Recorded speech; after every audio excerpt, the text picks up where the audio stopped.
Hey everyone, happy Monday. I'm CaitlinMcKeague. Welcome back to another Monday market update. I am a Phoenix real estate broker talking all about what's going on in the Phoenix real estate market. And today I am live, excited to be live. So if you are here, hopefully we've got some people on the live stream. Comment, let me know you're here, say hi, ask your questions. I'm excited to do this today.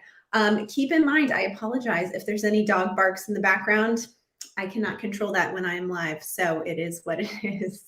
But anyhow, let's start talking about the market here in Phoenix. I'm going to talk about some things on a national scale. Of course, I'm going to talk about the interest rate hikes, as well as we'll drill down to more specifics of what's going on here in Phoenix, and of course talk about all the wonderful Cromford information. So thank you to the Cromford Report for all of the awesome detail that you give us realtors to share with all of you.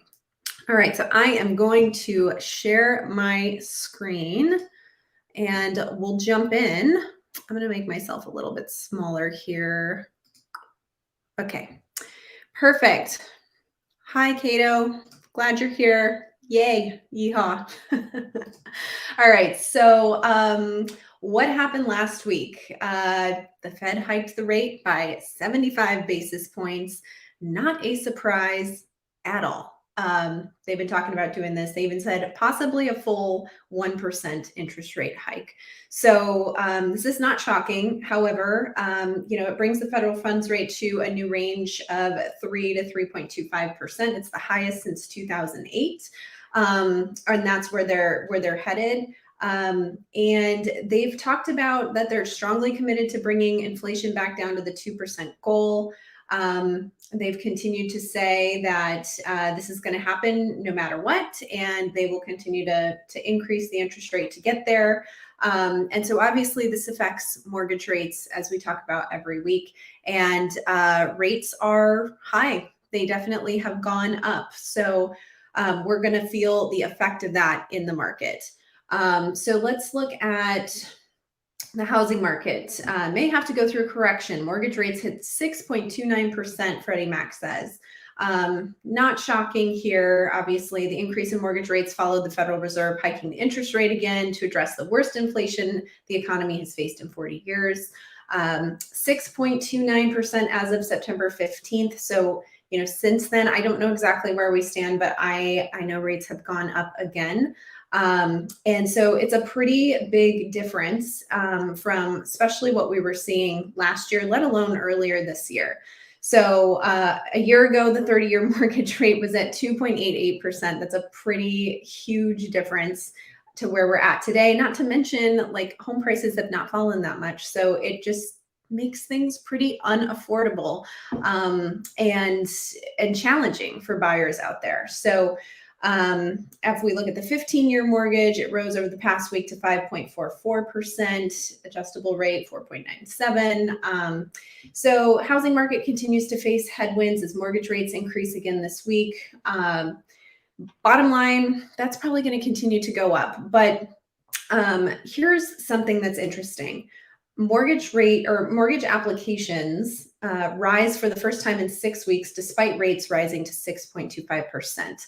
So this came out September 25th. I don't know where they're reading this information from, if this is a little bit delayed, but it's interesting because this article's take on things is that despite these rates that have gone up, and that they're going to persist, they're thinking that home shoppers might be trying to buy now, knowing that rates are going to continue to go up.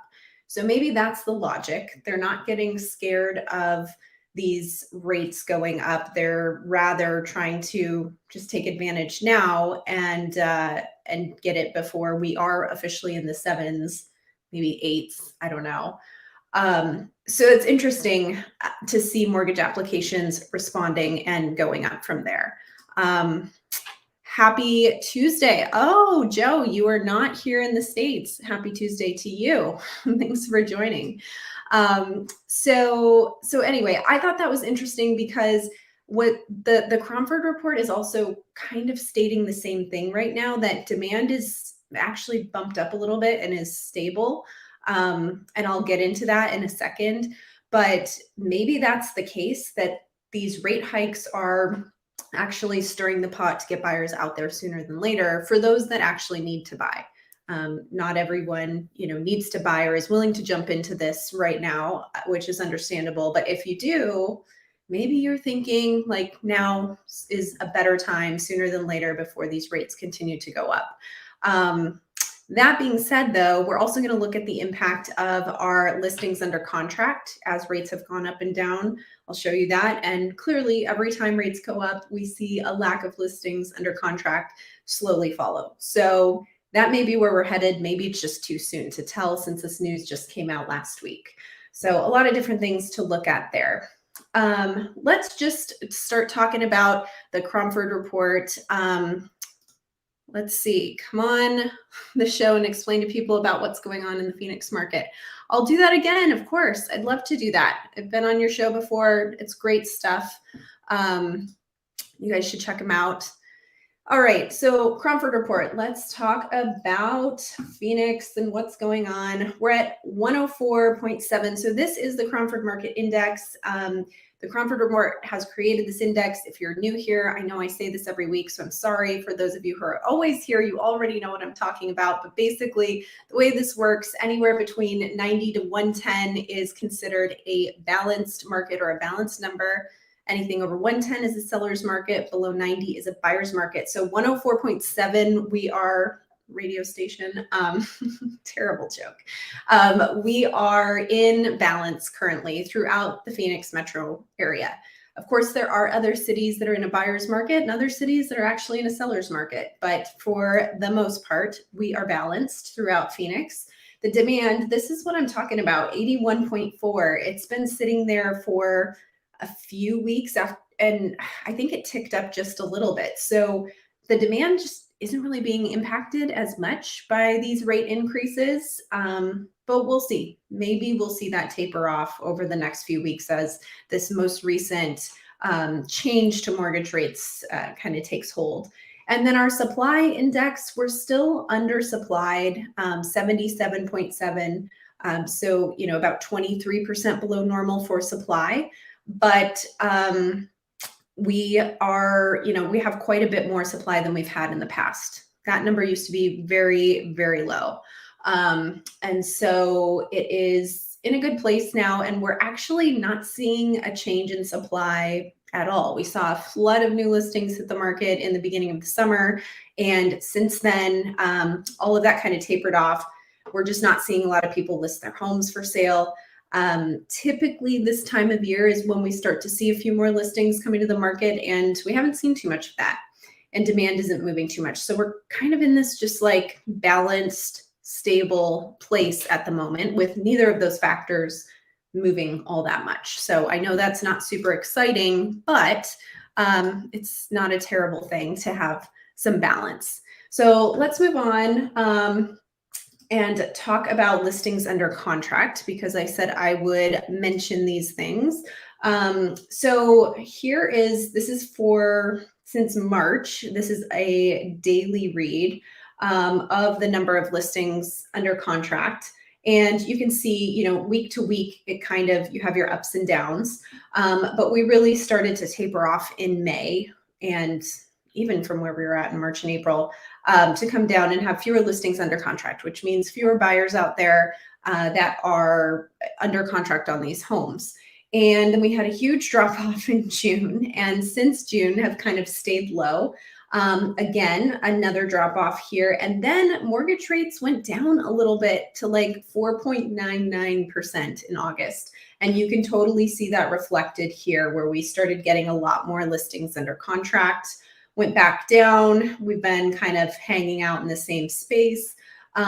So this is going to be interesting to see, because this is one of the factors that the Cromford report uses for demand. And so seeing listings under contract increase, our demand is higher. If we're seeing listings under contract decrease, our demand is lower. So this is a good indicator to watch, and it totally responds after the last few mortgage rate increases. We'll see if that happens today, or if that theory from MarketWatch is correct, that maybe people are not going to respond to this rate hike and they just want to get out there and buy anyway. So that's where we're at with listings under contract. I had another article I wanted to share because I found this interesting. This is from Redfin. Bidding wars have dropped to their lowest rate since the beginning of the pandemic. Shocking, right?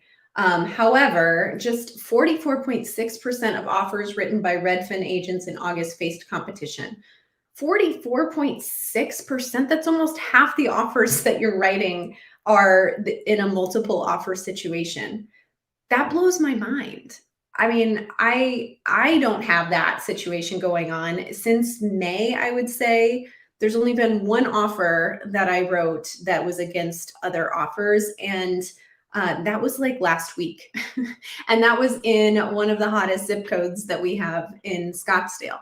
So I'm not sure where in the country these 44.6% of listings are taking place where they're getting multiple offers still, but it's it's interesting data. So if you're looking to buy in the Phoenix area, that I think that number would be a lot lower. Unfortunately, that's not something we can track because it's kind of self-reported. So at least Cromford Report doesn't have a way of tracking that. I suppose if all brokerages got together and reported it, we would have that info, but Redfin obviously is its own thing. So pretty interesting stats to see. So overall, where we're at today, we are just kind of chilling. Yeah, Cato, just like what you said, feels like things will stay in a chill mode until full-blown recession hits. Possible. Here's the thing though, after every recession or during every recession, mortgage rates go down.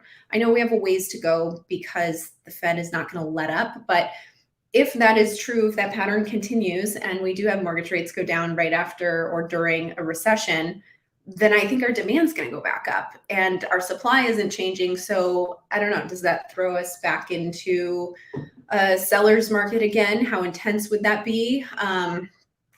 I don't know. It's something to think about though, because those rates won't stay that way forever. And that's really what's kind of holding us back right now. So I think that's all I've got. I'm just trying to see if there's any other comments that we have here, questions. I think that's about it. Oh, this is a good question. What percentage of correction do you think can occur in house? I'm assuming you're talking about the housing market. It's a good question. We're at about a 7%, depending on how you look at the numbers, whether it's dollar per square foot or median home price, 7% change in prices since May right now. And we've been declining about 2% per month. Now that we're coasting in a balanced market, we may not see too much change. I don't know. I would say 10, maybe 15, depending on what happens with buyer demand. That's kind of the crux of everything right now. We are not in a position to get an oversupply.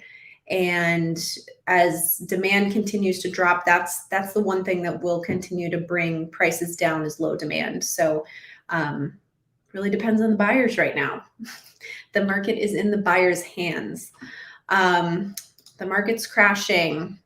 Yep. I mean, to each their own opinion, right? I don't think we're in a crash, but you are welcome to believe that and think, and maybe I'm wrong. You never know. I don't have a crystal ball. I'm just looking at the data that I have in front of me right now. So anyway, guys, that's all I had today. Not a ton of information. Rates are the hot topic. If you're thinking about buying a house, keep that in mind. These rates are going to continue to go up. More than likely. And also your competition is kind of going down. Obviously, I don't have a whole lot of experiences of writing offers with a lot of competition.